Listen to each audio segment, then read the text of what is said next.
आता बघा इथं हे चा लोड घ्यायचा नाही. म्हणजे ऑब्जेक्ट ओरिएंटेड. तुम्हाला सांगितलं ऑब्जेक्ट तुम्ही काही समजा. आपला आपलं दप्तर, आपला खुर्ची, फॅन, टेबल, अजून कुत्र, मांजर, हे समजा ऑब्जेक्ट आहे, तुम्ही धरू शकता. आणि या ऑब्जेक्टला ह्यांना सर्वांना बांधून म्हणजे ह्यांना कन्सिडर ना, हे इंग्लिश शब्द होते बरं. जरा येते इंग्लिश शब्द थोडाफार शिकलो मी, पण त्यामुळे असू द्या. तर ह्या सर्वांना धरून आपण जे कोड करणार किंवा कोडिंग बनतं किंवा प्रोग्राम बनतं, तर त्याला म्हणायचं ऑब्जेक्ट ओरिएंटेड प्रोग्रामिंग लँग्वेज. आता त्याच्यात तुम्हाला म्हणलं तसं बघा, इथे यांनी सांगितले क्लास म्हणजे समजा एका वर्गात समजे असणार, तरच ते ऑब्जेक्ट ओरिएंटेड प्रोग्रामिंग लँग्वेज आहे. ज्या लँग्वेज मध्ये समजा C++, जावा, सी, पायथन, ह्या समजा कोडिंग लँग्वेजेस आहेत, प्रोग्रामिंग लँग्वेज. तर ह्या समजा ऑब्जेक्ट ओरिएंटेड प्रोग्रामिंग लँग्वेज आहेत. यांच्यात सर्वांमध्ये ज्या गोष्टी होतात ते क्लासच्या हात होतात, असं तुम्ही लक्षात ठेवा.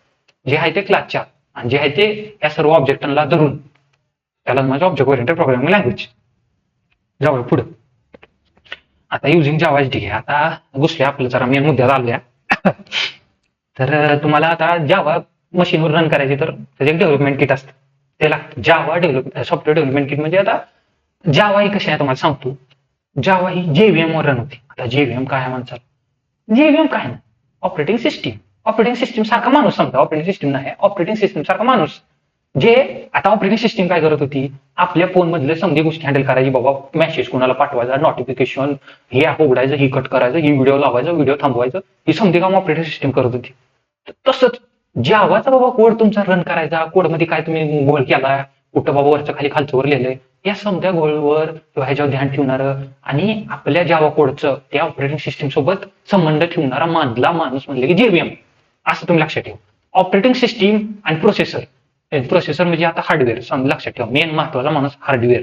तर ह्या दोघांच्या आणि आपल्या आणि ह्या दोघांच्या मधला कोण आहे? Operating system. हे एक अलग म्हणजे वेगळं समजून घ्या. हार्डवेअर आणि आपल्या मधला कोण आहे? Operating system. ती समधी कामं बघते ऑपरेटिंग सिस्टीम.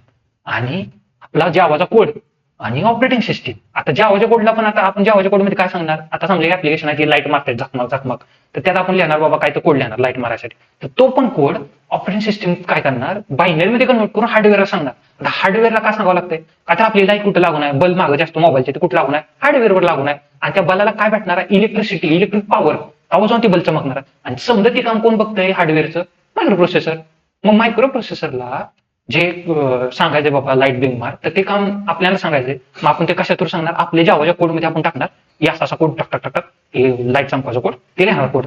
मग तो कोड कुठे जाणार? तो कोड आपला जावाचा एक कंपायलर आहे. कंपायलर काय असतं? ठीक आहे, हळूहळू जाऊया, समजा लाईन जाऊया. ठीक आहे, जावाच्या कंपायलर मध्ये ते कोड कंपाईल होतो. आता कंपायलर म्हणजे एक असा माणूस ते आपला कोड मध्ये लिहिताना काय हुकलंय का बाबा रामची फिलिंग RAM असती, तर त्यानं ARM लिहिली का?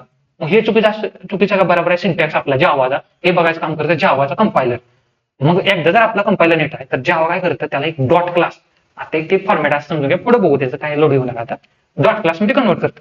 नीट समजा, जावाचा कोड आपण लिहितो डॉट जावा फाईल मध्ये. जसा जावाचा कोड आपण डॉट जावा फाईल मध्ये लिहिला, तर लिहून झालं की त्याला करतो कंपाईल. रन नाही बरं का, रन वेगळा शब्द आहे. कंपाईल करतो. कंपाईल म्हणजे बाबा आपण चेक करतो कुठं सिंटॅक्स चुकला आहे का, काय झालंय का. मग ते आवाज त्यासाठी आहे जावा कंपायलर, ते स्वतः चेक करतं जावाच. आणि हे समजा कशात आहे? SDK मध्ये, ते बघू आपण पुढं. पण समजा जावाचा कंपायलर आहे, ते त्याला कंपाईल करतं त्या कोडला. आणि समजा आपला एरर काय आहे ती बघतो, ती कोड कंपाईल होऊन जातो पुढं त्याची एक डॉट क्लास फाईल मध्ये. आणि हे डॉट क्लास फाईल आपण रन करतो म्हणजे देतो JVM कडे. JVM ती डॉट क्लास फाईल समजतो. म्हणजे JVM ला आपला कोड लिहायला कळलं. इथं जर त्या गोष्टीत आहे ना, मधला माणूस लागतोय, तेव्हाच पुढच्या माणसाला कळतंय. डायरेक्ट आपण त्या लास्ट माणसासोबत कनेक्शन नाही, मधली पैसे खाणार आहे. समजा ही कसं आहे, मोदीवर बसलाय, मोदीपर्यंत काय काम पोहोचवायचे, मध्ये लाईनीनं खाणार आहे, एवढं लक्षात ठेवा. मंत्री संत्री